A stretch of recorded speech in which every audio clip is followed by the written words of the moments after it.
黃仁勳頂唔順啦，黃仁勳狀態唔係幾好啊，接受咗一個印度人訪問啊，好似係個矽谷 IT 大佬去咗個 YouTuber 細路哥個節目啦，結果頂唔順爆咁粗，因為嗰個印度細路哥捉住佢嘅邏輯漏洞，佢話印度細路哥質疑佢，問佢點解要將佢哋賣俾中國，佢話因為如果我唔賣俾中國嘅話，如果我唔將呢樣嘢賣俾中國嘅話，咁中國自己都會整得掂啊，華為就做得好好啊，將來如果我哋唔賣俾中國啦，中國都會整得非常好。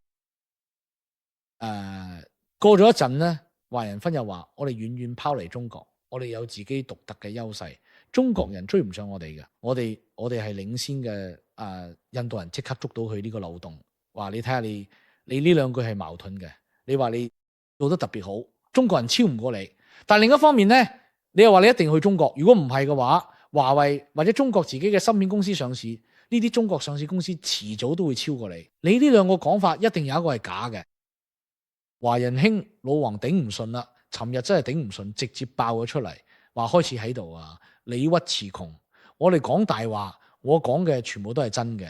你睇下黃仁勳尋日真係咁，所以黃仁勳尋日講嗰啲話真係傳到街知巷聞。今日成個矽谷都喺度講緊呢件事，因為啲人嚟到黃仁勳喺呢個問題上會咁大嘅，可能佢哋係因為特斯拉自己搞咗個 AI 出嚟，芯片 AI5又出嚟，站嗰個馬斯克佢哋咁驚嘅，可能啦。總之佢表現得好唔正常啊！其實呢啲一啲都唔矛盾其實呢一點都唔矛盾啊！呢個即刻就可以答嘅。點解呢？就係因為我哋中國，所以我可以壓住對方唔俾佢起身。但如果我退出中國呢，對方就真係會起身，因為個生態位俾佢哋。中國始終係一個好大嘅市場，呢個唔就好簡單咩？舉個例，阿三你都仲聽唔明咩？好啦，我同你講，恐龍滅亡之前恐龍未退出地球之前，哺乳動物係發展唔起身嘅。跟住恐龍全部消失咗，哺乳動物即刻就霸晒地球每一個角落。呢個就係點解我英偉達唔會退出中國嘅原因。如果我唔退出中國，中國永遠都發展唔起身嘅，因為有我英偉達。但如果我真係退出中國中國嗰片土地嚟嘅英偉達就變成一個自由嘅沃土，佢會好快就自己生出屬於自己嘅嘢，佢唔就得嘅咩？最終反過嚟，仲有機會同美國形成勢均力敵嘅局面，甚至壓過美國一頭，唔就係咁咯？佢唔就成個閉環咩？呢個世界除咗有空間之外，仲有時間噶嘛？講到你好似佢哋係同時發生咁，你同佢講清楚，其實係有先後次序咪得咯？黃仁勳佢哋，我估計佢都未必睇過呢個問題。如果佢睇過，肯定就會即刻講出嚟啦。佢就冇啦，破防噶啦，佢就係咁啦。老黃嘅有錢，居然咁冇心機，唔係話尋日佢就已經冇咩城府啦。尋日嗰件事表現得一啲都唔似一個5萬億嘅企業家。老黃唔及老黃嘅，咁佢又唔啱，因為佢有5萬億我就冇啦，係咪先？我連5億都冇所以佢俾人卡筆嘅，冇錯第3次重發啦，獨子可能會俾人趕出門口。呢個又係一個奇葩老豆，喺境外收埋資產之後加價，揾黃哥出招幫手解決。黃哥你好啦，一直都有留意你，知道你嘅事好通透，江湖經驗又夠，商場上嘅局，人性入邊嘅彎彎曲曲你都見得多。今日想同你講個真實嘅事，請你用你嘅角度幫我睇下有咩辦法，教下我哋真係實用又唔會蝕底嘅路數啦。如果以下嘅內容可以省略，就係講嘅阿爺係邊個，佢老豆係邊個，佢哋屋企點樣揾錢，總之佢哋屋企好有錢。跟住呢，佢老豆同佢阿媽離咗婚，呢個就係佢個仔啦，佢係獨生仔。離婚之後，佢老豆又娶咗個後生靚女，年紀同佢差唔多嘅後母，呢個後母又生咗個細妹，係啦，佢仲有個同父異母嘅細妹，呢個細妹而家大約9歲10歲左右即係話細妹都開始讀小學啦，就係佢嘅背景，佢唔俾我讀書，我就唔讀啦。跟住佢就話佢老豆以佢嘅能力、人脈同埋時代紅利呢幾十年打拼落嚟，絕對唔可能得翻而家咁少家底。即係喺老豆同佢講咗咩錢就係北京有7-8層樓咁多啦，就係佢嘅家底。佢唔信依家國內明面上嚟到佢最少都有7層樓，加埋差唔多1000萬啦，仲未計唔係北京嗰啲就係佢國內嗰啲啦，接近1000萬呢個級數其實同佢當年起步嘅本錢都對唔上啊，仲同佢做生意嘅路線更加對唔上。我有理由相信啊，判斷咗好大機會已經將大部分資產轉咗去海外，而且嚟規模唔細，仲要做得好隱蔽，我捉唔到。佢揾唔到我阿媽，跟佢一齊過呢40年啦，差唔多40年，性格溫順，從來唔惹事，仲同我阿登關係特別好，老人家都因為咁長壽啊。其實個老婆呢，就係原配，係一個好孝順嘅女人啊。但係老多都冇辦法，後生嗰陣嘛，中國嘅企業家都係咁，個個都會換老婆。2012年離婚嗰陣呢，我阿媽差唔多係淨身出戶，後來佢重病離世啦，我老豆完全唔理，基本上態度冷漠到極點。喺再婚之後嘅半年啦，細女就出世啦。個後妻年紀同我差唔多，喺屋企一手遮天，掌控晒所有家務同埋所有財產。我阿登今年已經96歲高齡啊，仲喺醫院住緊，就係因為同後妻真係合唔嚟，喺屋企頂唔順啦，被逼到有家都翻唔到，只可以長期住院，老家間屋。爺爺喺乾休所間房都俾我老豆同佢後妻死死霸住。呢啲唔叫霸佔啦，你老豆係個仔，佢都唔算死霸住咩？我自己以前咧都冇金融銀行圈做過人，唔係唔識事，但係由細到大咧，學費、生活費咧都係爺爺嗰邊負責。我老豆基本上冇點理過，佢對外就扮窮，對內又刻薄，對我呢個唯一個仔咧，從來都冇真心幫過我，更加冇同我坦白過佢哋。之前我諗出國做啲嘢，佢死都唔俾，勸我安安穩穩等，話以後會有我份。我信過佢，都忍過，一直都俾佢留面，唔想做得太絕。但係而家嚟清楚晒，佢由頭到尾都冇當我係個仔，亦都冇俾過我任何退路。咁細女今年14歲啦，已經大到14歲啦。我哋得好清楚，佢就拖時間等個女滿18歲，然後一次過將佢財產安排俾呢個細。一係過戶，一係信託，到時我大機會會俾人徹底踢走，一分都攞唔到，我都唔係。冇咗過去查咗底細，撕破面皮，只係因為好多嘢未揾到路數，都唔想盲目亂計。黃哥啊，你見多識廣嘅，喺商場同江湖上呢啲父子局後期增產轉移資產嘅事，你一定見過唔少啦。想請你用你嘅經驗角度幫我指點幾句。講實話啦，第一，你要確定你爸爸同你係咪真係親生父子，呢個係一個好關鍵嘅前提。你驗一驗 DNA， 如果係嘅話，如果你睇兩個唔係親生嘅，佢就 game over 啦，你就當佢呢個老豆算數啦。如果你哋係親生嘅，而家驗 DNA 好簡單，你哋你自己一條頭髮冇咗一條頭髮或者牙刷都得，甚至你哋用過啲煙頭都可以嚟嘅驗。之後你哋兩個確認佢係親子關係冇問題嘅話，你就唔使咁心急。我係父親，我都係個仔，我同你講，父親同仔都有一段時間係相處唔到嘅，因為大家都係阿爾法性格，係會相處唔到。但係等大家都老咗之後，我同你講，父子之間嘅親情始終都會翻嚟嘅。你老豆叫你等，你就真係等咩？你聽咗你黃哥一句說話，你又真係等咩？點解啊？你撕破臉啦！呢個世界有咁冇，一旦撕破臉，就真係冇得翻轉頭，會傷心，會咁啦。明唔明啊？所以你呢，佢必要為佢啲錢同佢撕破面，因為呢啲錢係冇賺翻嚟，唔係你賺嘅。如果你真係一個好人啦，你真係一個正經人啦，你自己去揾錢啦。你話我揾唔到錢，好啦，咁你就認命啦，你就係冇乜本事啫，你冇理由啊。就好似我上個禮拜讀嗰個台灣小開一樣，台灣小開寫信俾我啦，台灣小開回信嘅態度好正經，佢話黃哥，所有觀眾都鬧我，你同所有觀眾鬧我嗰啲說話，同我老豆鬧我一模一樣。我而家反省緊係咪我錯噶？點解會係呢？喺高速公路上邊咧，所有車都逆線行駛嘅時候，真係得一架車係逆線行嘅。你喺高速公路揸車，你發現今日全部都係溪佬，所有車都逆線行嘅。其實真係有一個溪佬就係你自己。喺排台上面，所有人都係嘅時候，真係有一個就係你自己。所以話指住希望老豆會將資產傳俾自己，但係老豆呢冇傳俾自己，自己就要同老豆反面。咁你老豆寧願將啲錢捐去某個教堂或者寺廟，燒咗都唔會俾你。點解？因為你真係太傷個心啦。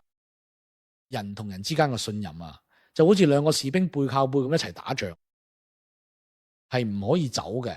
人同人之間嘅信任就係要將自己後背交俾對方，父子夫妻都要去到呢個程度，連一齊做過嘅兄弟都係一齊做嘅兄弟。你可以背刺我，但我絕對唔會先背刺你。呢個就係善同惡嘅分別，明唔明啊？善就係我，惡就係翟山鷹。你睇下佢嘅下場，你見到未？家庭、護照嘅顏色、家庭同個人嘅生存狀態，你睇下我，再睇下翟善英，我就係善。翟善英，我哋兩個當年係背靠背一齊做生意嘅兄弟，我從來冇背刺過翟山英。喺翟山英背刺我，翟善英點解要背刺我個？佢就係擔心我唔會俾佢啊，因為我哋兩個係 partner， 我話事就好似你老豆而家話事一樣。我呢個人所有應該俾人哋，我一個都攞唔俾過。但係翟山英唔信啊，真係唔信啊！佢係小人嚟嘅，佢成日忐忑不安啊！佢嗰啲，哎呀，佢成日躲咗屋企，佢又攞嘅天上人間啊！冇嗰個老婆，冇嗰個細老婆，其實我都反對嘅，因為我中意佢原本嗰個老婆。佢原本嗰個老婆啊，姓黃嗰個瀋陽女仔真係好賢妻良母，嗰個女仔會令翟山英安定落嚟。佢之後喺天上人間揾翻嚟嗰個細老婆，根本就係衰到爆。嗰啲都係黃熙鳳嗰陣時嗰啲三觀正。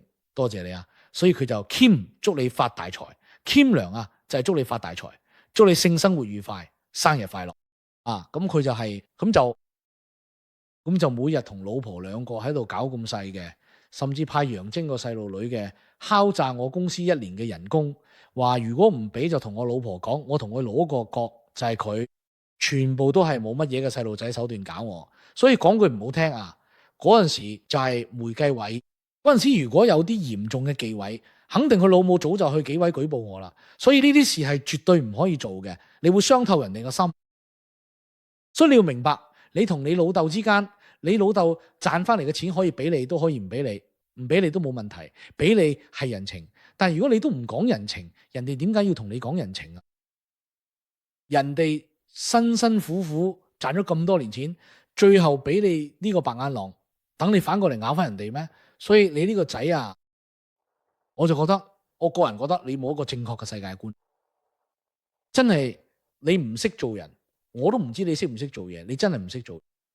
你首先要做一個頂天立地嘅男人，你而家同台灣嘅小開一樣，你寫咗呢啲全部內容啊，全部都充滿嘅陰柔氣息，你成日呢個陰影入邊，成日畫人個小人喺度戳釘嗰啲行為。你呢，佢就係宮廷入邊嗰啲小人嚟嘅，所以你要行出陽光底下，行入社會入邊。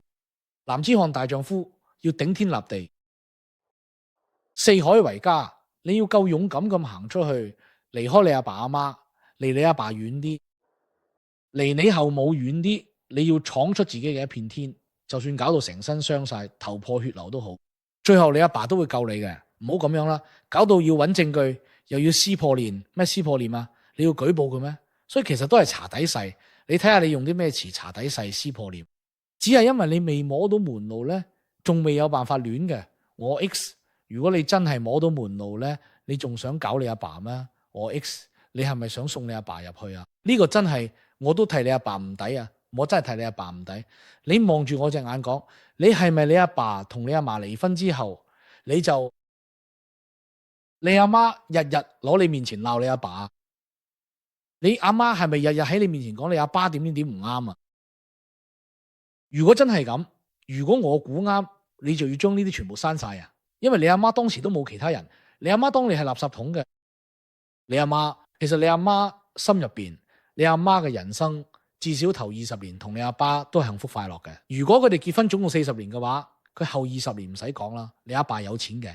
揾第二個女人啦，但係頭20年特別係拍拖嗰陣係好甜蜜噶，佢自己到後期都唔記得噶，因為佢成個人都充滿咗恨，佢變咗棄婦嘅。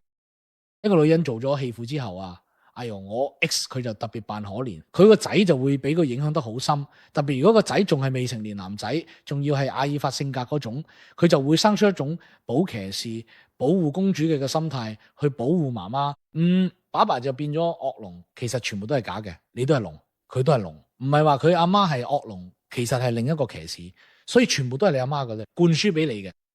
所以你阿媽好多中國女人離咗婚之後，佢自己個仔面前講前夫碎話，其實呢啲都係後果同下場嚟嘅。呢啲共必要嘅，真係冇必要咁做。當然好啦，訂閱頻道點解會顯示呢個地區唔支援或者死頻道呢？你用嗰個 VPN 同你嗰張信用卡，嗰個 Google 信用卡唔係你嗰個地方。如果你用手機嘅話，你蘋果手機嗰個商店註冊地同你 VPN 地點唔一致，右下同節咧，呢件事我哋百度會講過嘅。呢個真係含孖量極高，所以我哋就唔讀啦。咁同台灣嗰啲小價一樣，我都希望你可以醒覺啦。第二呢個請你用你嘅經驗角度幫我指點幾句實在嘅說話，以佢哋嘅經歷、性格同埋佈局，佢最後大機會會點行？我會唔會俾人直接清零？你睇下你呢個底，叫我幫你指點幾句實在嘅說話，我 X 憑咩要幫你指點幾句實在？俾啲錢我未啊？你俾咗幾多錢我幫你指點下，實在冇我就唔講啦。我同你講個虛嘢啦，佢同你講有咩用啊？你配咩？你覺得成個世界都對唔住你咩 ？X 以佢哋嘅性格、經歷同埋唔絕，你嗰個唔係你老豆咩？係你老豆個仔，佢係點你就係點啦。你問下你自己咪得咯。你有幾陰毒，佢就有幾陰毒，佢咪得咯。最後大機會會點走啊？你哋兩個就係以毒攻毒。如果你唔改，你唔徹底悔改，你同你老豆就係以毒攻毒。最後你哋兩個就好似養嘅嘢，好似佢哋喺早年去日本留學又做過外貿外匯嘅人，境外資產一般會藏咗咩形式咩路數上邊。我而家仲有冇機會繼位卡位留後手？我 X 憑咩要同你講啊？就你個心術唔正寫封信嘅，我就要同你講咩？我知都唔會同你講啊。何況我而家都唔知，我都唔識你啦。我而家最關鍵係應該忍定係應該提前出手，留證據、爭名分、守住繼承權。你有冇嘢更穩陣又唔蝕底嘅實際做法教我？咁我唔會教佢心術唔正嘅人，我唔貪多唔搶多，我只係想睇翻我同我阿媽應該有嗰份，仲有法律應該有幾多就幾多。中國係有繼承法嘅，就照法律噶啦。唔想俾人當傻仔嘅，玩到最後要麻煩黃哥嚟，唔使同我客氣，你唔會麻煩到我啊。我覺得你個心術唔正啊。咩叫俾人當傻仔噶？玩到最後咧，呢個邊個玩花樣啊？真係幾有趣。如果冇錢全部都係你賺翻嚟，然後擺咗喺你老豆度，之後攞唔俾你，咁先叫玩你啦。但係呢啲錢係冇賺嘅，唔係你賺嘅。你大哥你搞清楚呢啲錢係邊個賺嘅先啦。第一，你搞清楚 DNA 先啦。如果你唔係親生嘅話，咁我啱啱講嗰啲說話我就收翻啦。第二，你要搞清楚呢啲錢係邊個賺嘅，你係咪真係有出過大力啊？咁你老豆就賺唔到錢咩？